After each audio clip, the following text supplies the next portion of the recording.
Thank you for tuning in to Connect More, featuring the shared experiences, new adventures, and nightmares of four pals who have known each other for decades. Connect More utilizes the swear jar concept to raise funds for the American Cancer Society. When you hear this during the episode, the offender will contribute to the swear jar. We'll update the swear jar each week at the end of the program. We hope you enjoy the show.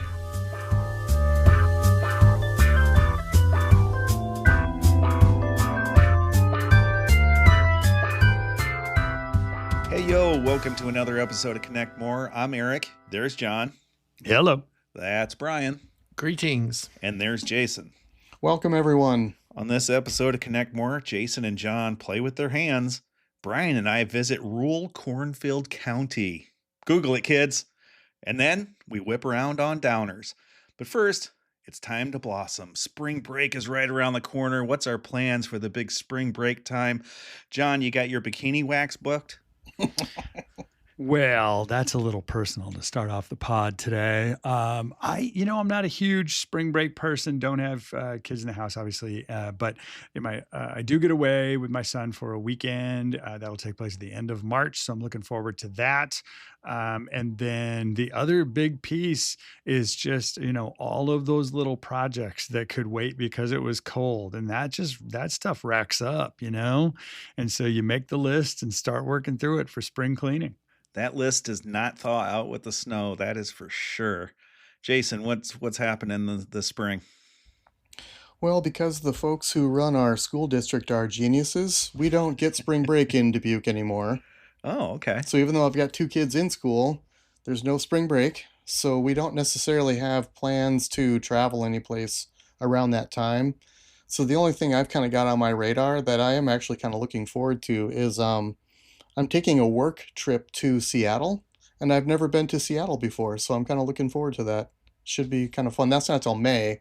Does that count as spring? Or? Oh, yeah. We're going to give that to you. That's close enough. Have any of you guys been there? Any tips? No tips. No I haven't tips been for there travel either. Tips for Yeah. Seattle? Yeah, no, I did it. The public market thing is good. It's a little touristy, but you can spend some time there. Gumwall, there's a little tour of all of the grunge retrospective stuff. Grunge nostalgia is a little eye-rolling if you think about it for a minute, but it's a real thing. Mm-hmm. And,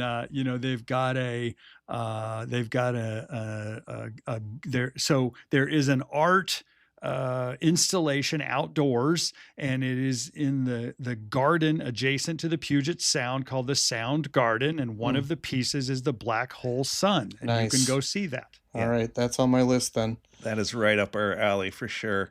Well, that's a lot more plans than I have because, I'm trying to find a house and trying to move to a house and trying to sell a house. So I'm kind of keeping my schedule open, unfortunately, but hopefully something will fill in the cracks, maybe a couple of fun weekend things or something. Weenus, what's springing up for you?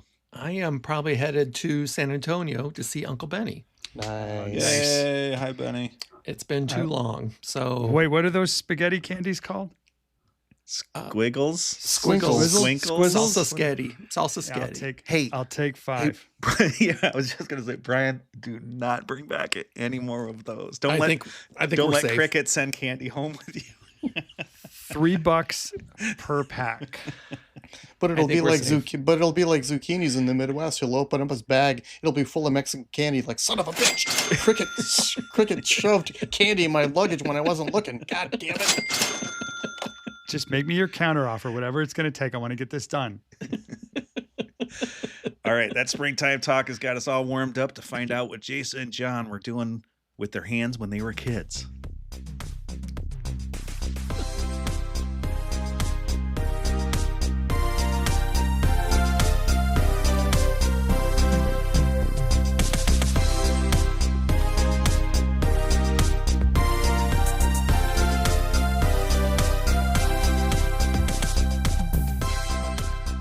Some trends deserve a comeback. Others should have stayed in the lava lamp era. In That Aged Well, we revisit the fads and phrases we once knew, some with nostalgia and others with a full-body cringe. So, John, one of the things that came up in our group chat, I think, a couple weeks ago was old handheld video games that we had growing up, especially the ones that were kind of a hot property, and which kid had one of those, and everybody would huddle around them on the bus or whatever. Or, what other classic video game consoles did you have, and what kind of were your favorites? I know this is fertile territory for you. So, what Well, comes to mind first? yeah, with me as the parent, it certainly is. But with me as the kid, we weren't exactly on the cutting edge of purchasing the electronics. But I will say, I'm interested in how universal of an experience this was, even in folks who are listening to the podcast. And that is, we got a Commodore 64, and the Commodore 64 with the tape machine, where you would record the data on a cassette tape, did actually have games. And so there was Jupiter Lander and Jumpman. There was an early Ms. Pac-Man, a bunch of rip-offs that were, there was a Totally Not Flight Simulator, a Totally Not Pole Position. And we really got into those because it was the first time you could play video games at home. I was trying to remember what year it was. I think it was Christmas of '84. And it would hook into like your little rabbit ears TV. So there wasn't even really a monitor to it. It was just a keyboard into a TV. And we were obsessed with it. So that's the one that I actually experienced and grew up with. And then I'll mention the one, and I want to like take this one and talk about it in a bit, but the handheld football game that was at school that people would gather around to watch. You get 5 or 6 guys standing around just to watch this guy play what was essentially hyphens moving across a screen. And I had to look it up. It was actually called Mattel Electronic Football. This is real, you guys. It was. And so we can talk about that more in a bit, but that's what I was doing when I was in that space. I was about 13 years old. Well, and also I want to make sure the listeners all understand when you talk about a Commodore 64 and using tapes, like they were cassette tapes. Like it wasn't like some special computer. I mean, they looked just like audio tapes in a cassette player. We would get them out and play them on an audio player, and right, just to hear what the data sounded like, and it sounded like dial-up internet eventually sounded. Yeah, that was those pioneering platforms like that were really fun. And I think I sent you guys some pictures of my boys playing the old Super Pong game that my folks got me, but it wasn't actually Pong. It was like the Sears brand Pong. There you go. So it was like extra. It was extra. It was extra basic, and Pong is even a little more crude than what you're describing on the Commodore 64. I mean, this literally was 2 small paddles bleeping one little dot across the screen, and the boys played it for a while. And I think they saw the charm of it, but I think it was a little hard for them to imagine doing this for hours. And they'd be like, "Did you guys just like sit down and play this for hours?" Yeah, kind of. It wasn't Mario Tennis on the Wii or right. You weren't actually swinging your arm for No, sure. no. Were the joysticks the dials or the They're joystick? dials. Yeah, they're like Yeah, little the dials. dials. Yeah. Mm-hmm. Yeah. What they would do is there'd be like a social event with the parents, and they would send all the kids in the basement to play Pong, right? So we Yes. all had this experience, even if we didn't own the game. You're all sitting there watching people play Pong. The other insight I had about this is it took me a long time to realize that Pong, the way that Pong behaves, it was a lot like a pinball game. And so Yeah. it was relatable to the previous versions of games that predated video games. And in that way, it made sense. Well, my dad said he's going to get it out when we have our big Christmas party. Like my dad's got 4 brothers and all the nieces and nephews and all their kids. He's going to get it out next Christmas and put it on the big TV and stuff. And I think that's going to be a blast. I think it's going to blow those kids' minds. Amazing. That'll be amazing. You'll have But tournaments and everything. but I It'll be think fun. but then when I finally got a real video game console, I think you guys will get a kick out of this. I thought I'd be the cool guy. I got a ColecoVision. Remember that one? Oh, yeah. yeah. That was a big one. Where Yeah. the controller had like a keypad on it for some Right. stupid reason. Yep. And because I thought that would be, and this is pre-Nintendo, so it actually had like some of the Nintendo games on it, Donkey Kong and that kind of stuff, which actually weren't on some of the other platforms. So I thought that was pretty cool. Zaxxon, remember that? Yeah, Oh, yeah. Zaxxon, sweet. it was like the 3D plane Yeah. going through a 3D environment. Yep. Whew, I Did you played the have hell out of that one. Did you have football on that one too? I think they did. I think I they think had a they had, football I don't know if I had football though. I don't know if I played game. football on that one. But yeah, ColecoVision that was really That was my first real platform. The handheld games, the football, and John, I like your description of the Mattel football game where you're moving hyphens It's a hyphen. across the Yeah. screen. You're, That is chasing an M exactly it. dash. Yes. Yeah. And so I was trying to remember, a few kids on the bus, and where we went to school, I was on the last stop on the bus, and we would play that. But you would hand it back and forth when it was Mm-hmm. your, you go, and then you'd go, and then but that seemed to be around a little bit more than like some of the Ataris and those things. So I was trying to remember, does anyone remember how much those Mattel handheld football games were when they came out? I want to say 25 or $50. It was expensive. You think they were $50 back then? Yeah. No. Oh Seriously? my goodness. They were expensive. Yes. Otherwise, I would have had one. Yeah, I didn't think they were that expensive, but maybe they were. I don't remember. I think don't- I think when they had number 1, it was like maybe 30 with just the running, and then when they could Yeah. pass with the green one, And the sound. I think one that was would like pass. 50. I think that was Good 50. sound. And Yeah. then they bumped down the price on the other one down to like 25, something like that. Well, and this is a game too, kids, that like when you were running this little small hyphen across the screen, you had to dodge the defenders, and when you got to one end of the field, it wrapped back around. So you went through the same defenders for 10 more yards, and then it wrapped back around. You went through the same, so you would like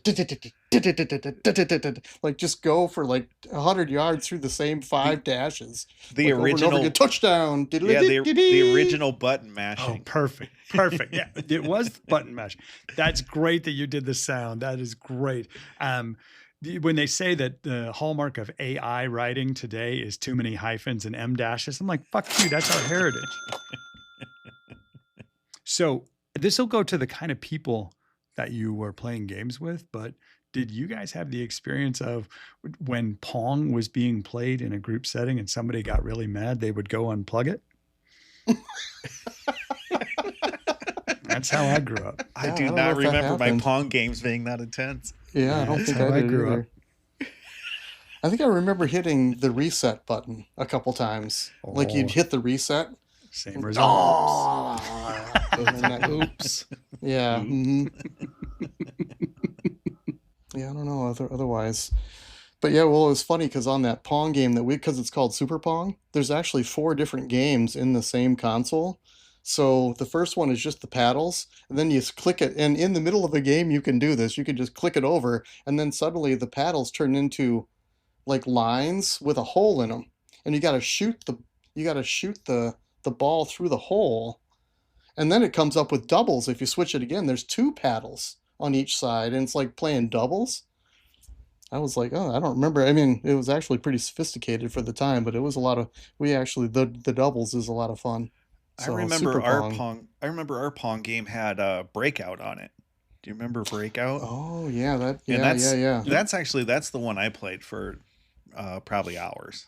Well, it's probably easier to do by yourself because Yeah. that's part of it too. Like the Pong that we had, it was really hard to play by yourself because there was one where you could put a solid wall on one side, but it's just like what. It was weird. Like what's the goal here? So not that fun.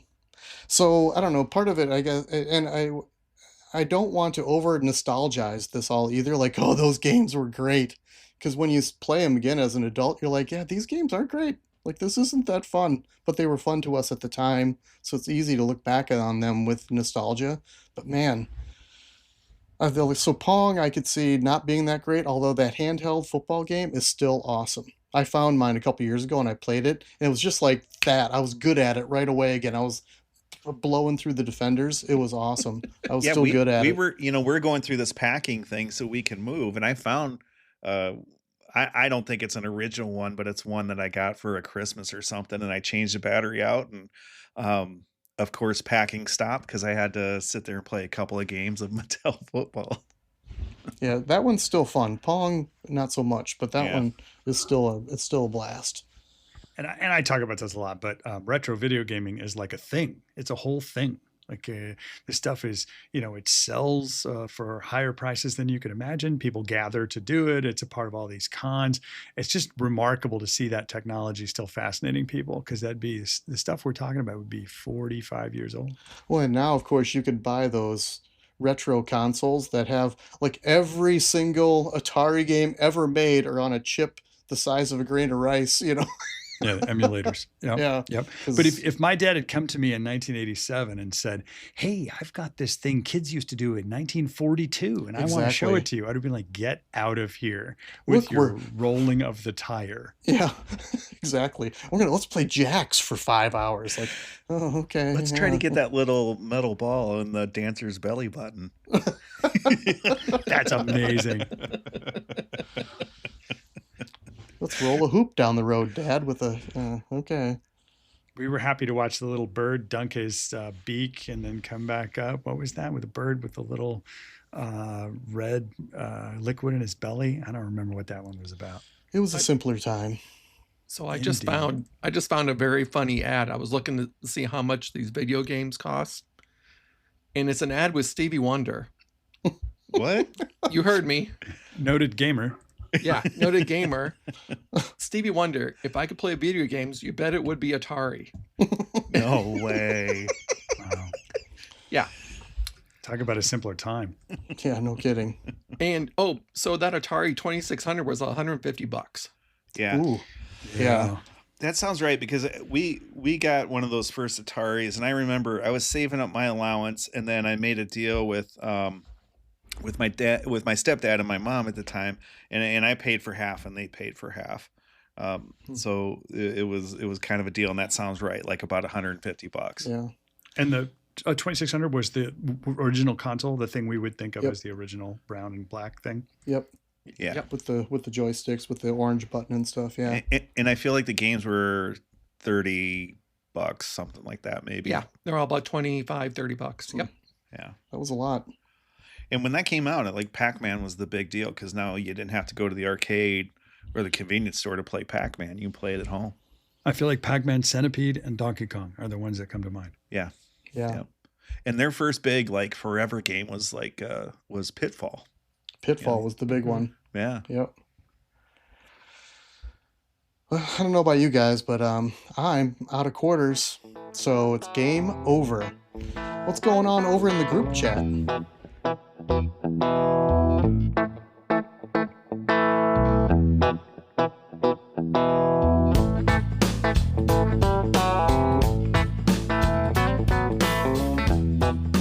Once in a while we say something brilliant, hilarious, or deeply questionable in our group text, and now we're going to say it out loud.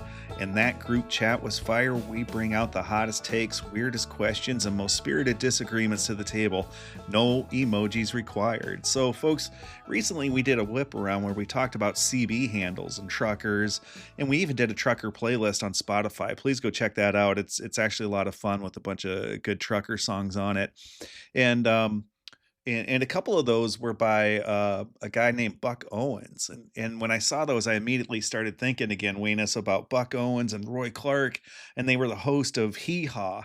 Remember Hee Haw? That it was very popular in the 70s and 80s. It was a variety show. It was kind of like the country spin-off of like Laugh-In, right? Those variety shows, those Yep. funny variety shows they were doing. What do you remember about Hee Haw? Because I'm absolutely sure that was on in your house. Oh, absolutely. Yes. Every Saturday night. So Saturday night, Hee Haw was on at like 5, Lawrence Welk at 6.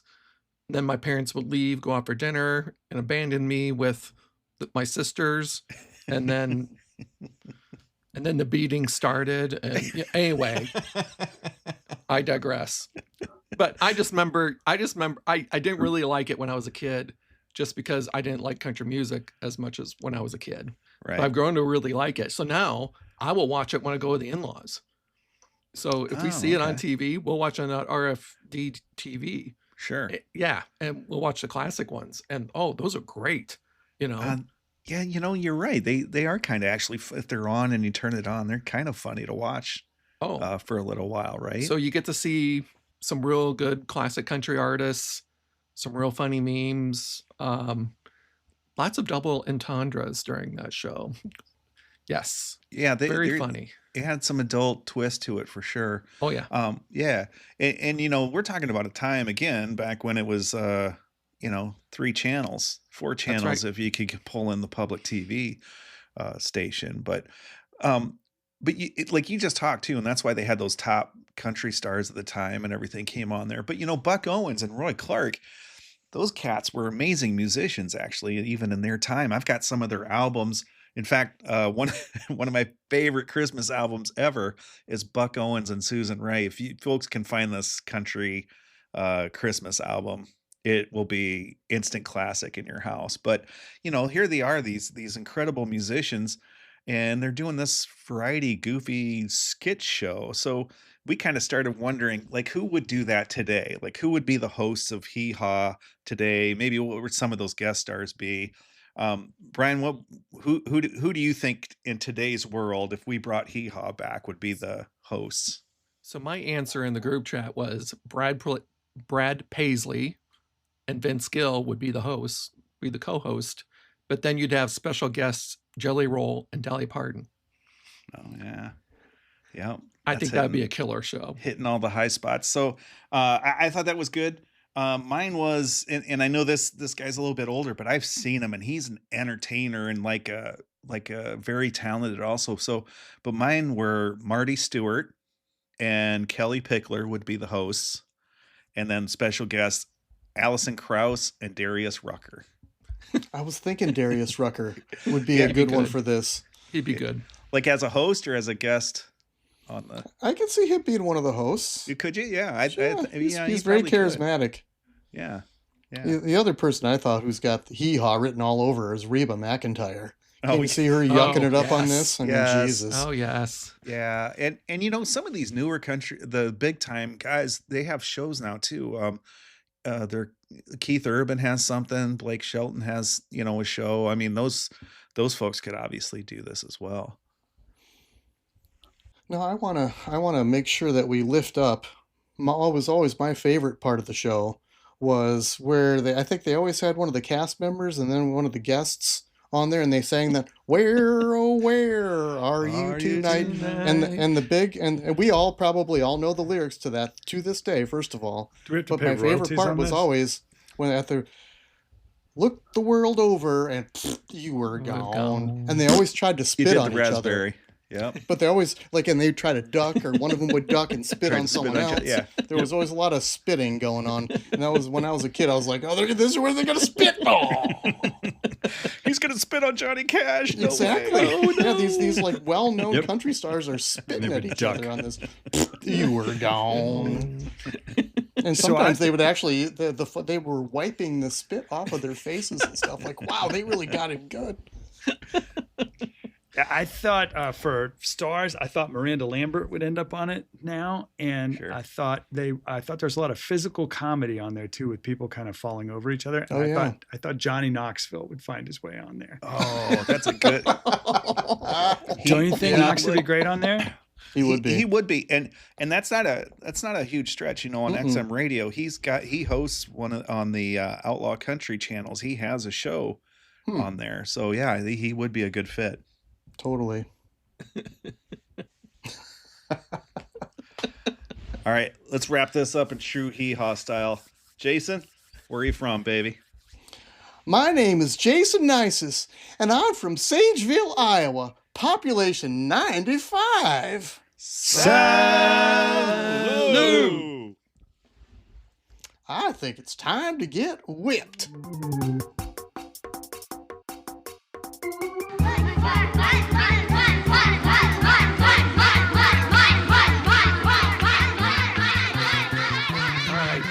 No doubt someone's wondering where we are by now. So before we get called back to reality, let's stick and move with some quick takes, fast laughs, and then we're out. It's time for a good old-fashioned whip around. Whip around! Whip around! All right. I have to admit, I almost missed my whip around cue because I was still thinking about Hee Haw.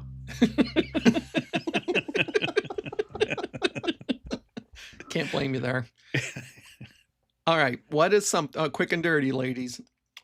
What is something that let you down recently? It could be TV finales, fast food, your favorite team, your children, peak Gen X energy. Oh, does Eric want to go first? I will go first because it's kind of funny. This actually came up at the start of the show, and I am still super disappointed. I still can't believe I didn't like any of that candy Cricket sent us, any of that Mexican candy. Like, I really wanted something to just pop out, and I'm just so disappointed I did. In fact, I still got the leftover bag of it sitting on my table, and it stares at me every night. Try me again, Jocko. You'll like me this time. That's my latest big disappointment. Nothing with Caitlin. Anyway. Nah, she's perfect, man. All right, John, what's your letdown? Well, 6-11 Kansas City Chiefs missing the playoffs. I'm contractually obligated to say that. Right. But actually, I listened to this artist from our time period, Bruce Hornsby, who kind of went in and out of fame or whatever. And I tried to stay with all of the stuff that he did. And so I'll listen to stuff when he puts it out. And he's back to sort of a more folky kind of jazz influenced country sound. And so, Spotify feeds you this stuff. So I decided to listen to what he was doing. And it was terrible. Like, it was just legitimately, I couldn't switch away from it fast enough. Jamie Farr, put the gong down. That's a special experience when you have invested time in somebody and you think they're pretty skilled, and then you listen to something and you're like, no, this one's a dog, dude. Thanks for that warning. Yep. I'll be sure to avoid that. All right, Jackson, what you got? Well, this show came up on our list of our favorite binging shows, and Pluribus was one of my favorite shows of the last year, but the finale was such a bummer.